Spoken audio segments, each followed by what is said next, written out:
Hey there, fellow public servants. Hey. Today's deep dive is all about you Okay. and how something called event logging can actually help you make a real difference in the lives of citizens. Interesting. I know it doesn't exactly sound like the most thrilling topic, Right. but trust me, this is about way more than just tech jargon. It really is. At its core, event logging is about understanding the story your data tells. As public servants, you're entrusted with incredibly important information. Think about the personal data you handle every day. Yeah, Health records, financial information, social insurance numbers. sure. Event logging helps you track what happens to that data, who accesses it, and when. Okay, that makes sense. Yeah. But how does knowing all that translate into actually helping people? Imagine you're working on a new online service portal for citizens. Okay. By analyzing event logs, you can see where people are getting stuck, what features they're using most, and even identify potential security vulnerabilities. That means you can make the service more user-friendly, efficient, and secure. So it's like having a behind-the-scenes look at how people are interacting with the systems we create. Exactly. Right. And that insight can be incredibly powerful. Right. It allows you to make data-driven decisions, demonstrate accountability to the public, and ultimately deliver better services to the people you serve. I'm starting to see why this is important. Yeah. Now, to guide our deep dive today, we're using the event logging guidance from the Treasury Board of Canada Secretariat. It might sound a little dry, Yeah. but this document is actually packed with valuable insights for anyone who works with data and digital systems, even if you're not a tech expert. It's a really practical document, Mm, and it starts by laying out the why of event logging, which is particularly important for public servants. right, let's get to the why. Yeah. Why should we care about this, especially in the context of public service? Well, the document points out that the threat environment is becoming increasingly hostile. Okay. We're seeing more sophisticated cyber attacks, more data breaches, and more attempts to exploit vulnerabilities in our systems. As public servants, we have a responsibility to protect the sensitive information entrusted to us. And that's where event logging comes in. Absolutely. Think of it like a security camera for your computer or network. Oh. Event logs record, who accessed what, when, and from where. That information can be incredibly valuable for detecting and responding to potential threats. Okay, so it's about keeping citizen data safe. But the document also mentions something about service continuity. Hmm. What does that mean in this context? Service continuity is all about making sure essential services remain available to the public even in the face of disruptions. Imagine a cyber attack takes down a critical government website or system. Right. Event logs can help you understand the scope of the attack, identify the source, and recover more quickly, minimizing the impact on citizens. So it's not just about reacting to bad things happening, it's also about proactively protecting services that people rely on. Exactly. And it goes beyond just security. Event logging can help you improve those services, make them more efficient, and even tailor them to better meet the needs of the people using them. That's where the background section of the document comes in, right? It talks about how event logs can be used for more than just security purposes. Yes. What's fascinating here is that event logs can actually reveal patterns of behavior bottlenecks in areas where services could be improved. By analyzing these logs, you can identify opportunities to streamline processes, enhance user experience, and even personalize services based on individual needs. That's a great point. It's not just about protecting data. It's about using that data to make things better for the people we serve. Precisely. And that ties directly back to the core values of public service. Yeah. Transparency, accountability, and continuous improvement. Those values are also reflected in the specific requirements laid out in Section 1.3 of the document, right? Absolutely. The document highlights several key requirements for event logging that are particularly relevant to public servants. For example, it emphasizes the need to support decision-making, take corrective actions, and demonstrate accountability. Okay, let's break those down. How can event logs actually help with decision-making in a public service context? Well, imagine you're working on a program to provide financial assistance to citizens in need. By analyzing event logs from the application process, you can see where people are struggling, identify common errors, and even pinpoint potential areas of bias or discrimination. That data can then inform policy decisions and program improvements. That's incredibly insightful. So it's about using data not just to measure outcomes, but to actually understand the why behind those outcomes. Exactly. And that understanding can lead to more informed, equitable, and effective policies and programs. Okay, that makes a lot of sense. Now, what about taking corrective actions? How do event logs help with that?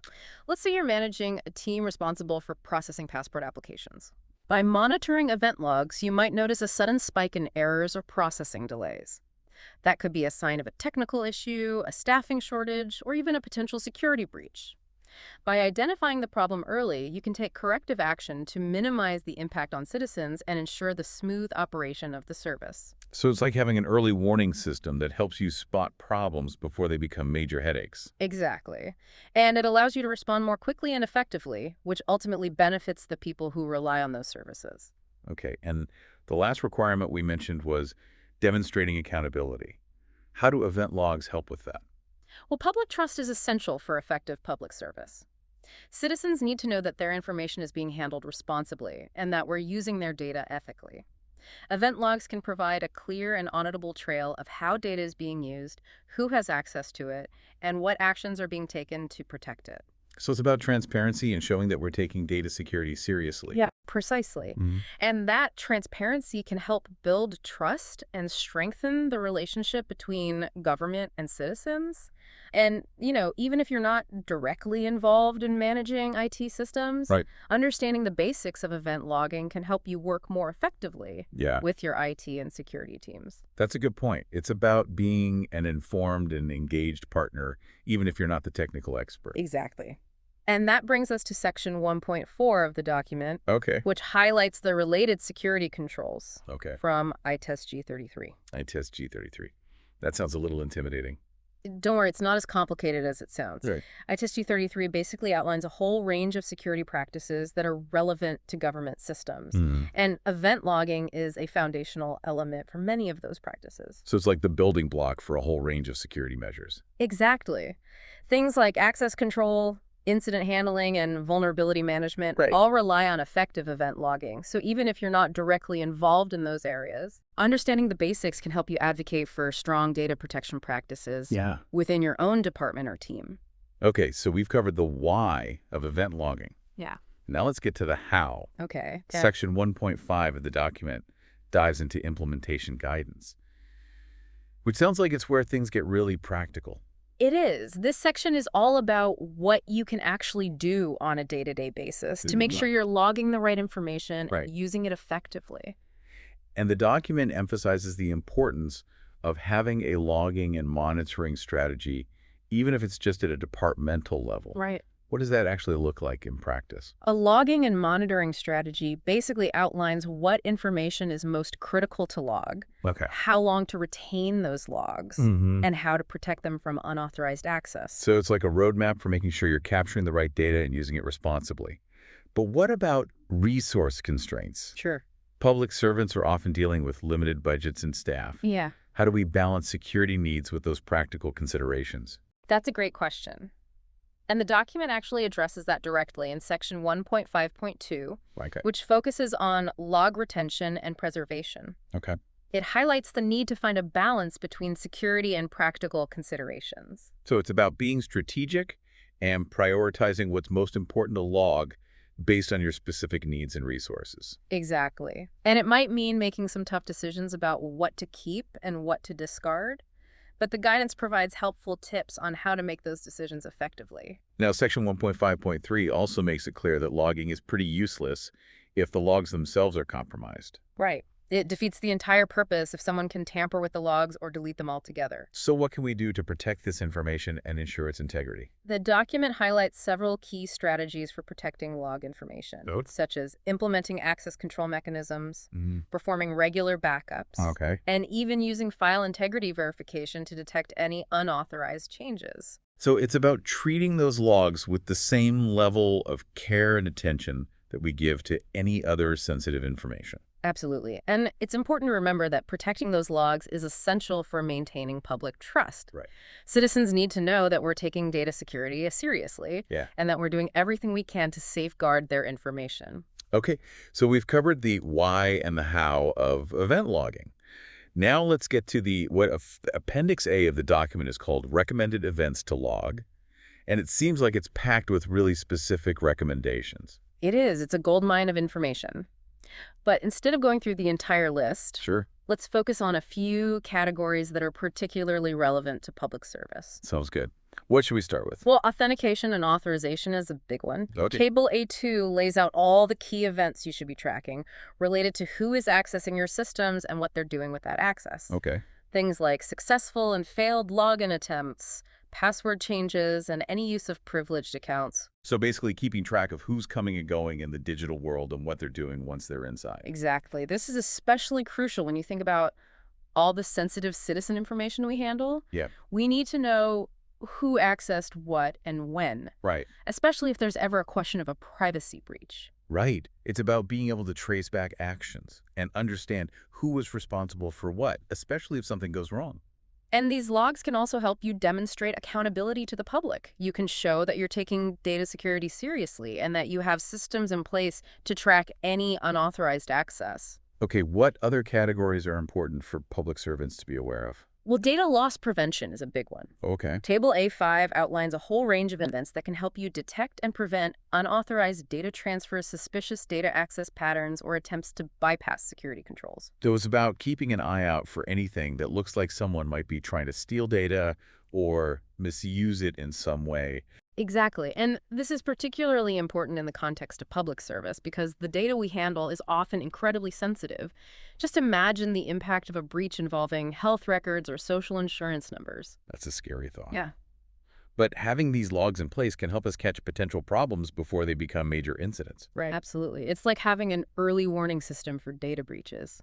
And it allows you to respond quickly and effectively to minimize the impact on citizens. Okay, now I know more and more government services are moving to the cloud. Does that change how we think about event logging?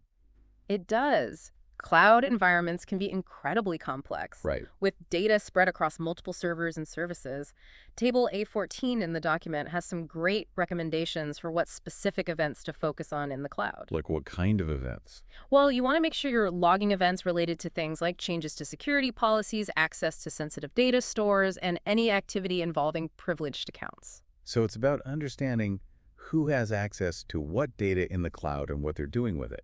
Exactly. And remember, those cloud providers have their own logging systems as well. So you need to be working closely with them Okay. to understand how their logs can complement your own and ensure you have a complete picture of what's happening. So it's all about collaboration and communication. It is. And it's important to remember that event logging isn't just about reacting to incidents or investigating breaches. It can also be used proactively to improve service delivery. Oh, absolutely. We talked earlier about using event logs to understand user behavior and identify areas for improvement. Are there other ways we can use this data to make things better for citizens? Definitely. For example, you can analyze logs from your online service portals to identify common pain points for citizens, streamline processes, and even personalize the user experience. So it's about using data to make those services as user-friendly and efficient as possible. Exactly. And those logs can also help you demonstrate the value of your work to the public. You can show how many people are using your services, how those services are impacting their lives, and how you're constantly working to make things better. It's all about closing the loop and showing that we're not just collecting data for the sake of it, but that we're actually using it to make a real difference in the lives of Canadians. Yeah. Well said. Yeah. I think it's clear that event logging is a powerful tool for public servants. It really is. Uh. It's about more than just security. Sure. It's about transparency, accountability, and ultimately better serving the public. And before we wrap up, I want to leave you with a challenge. Okay. Think about your own work, Yeah. your own department, your own sphere of influence. Right. How can you apply these ideas Yeah. to improve data security, Mhm. enhance transparency, and better serve the citizens of Canada? Maybe it's advocating for a stronger logging and monitoring strategy Right. within your team. Yeah. Or perhaps it's simply being more aware of the data you handle and the importance of protecting it. Maybe it's suggesting new ways to use event logs to improve service delivery Right. or measure the impact of your programs. Exactly. The possibilities are endless. Yeah, the key is to start thinking about event logging, not as a technical burden, but as a strategic asset. That can empower us to make a real difference. And if you're feeling inspired to learn more, I highly recommend checking out the full event logging guidance document from the Treasury Board of Canada Secretariat. We'll be sure to include a link in the show notes. It's a fantastic resource. And with that, we've reached the end of our deep dives into event logging.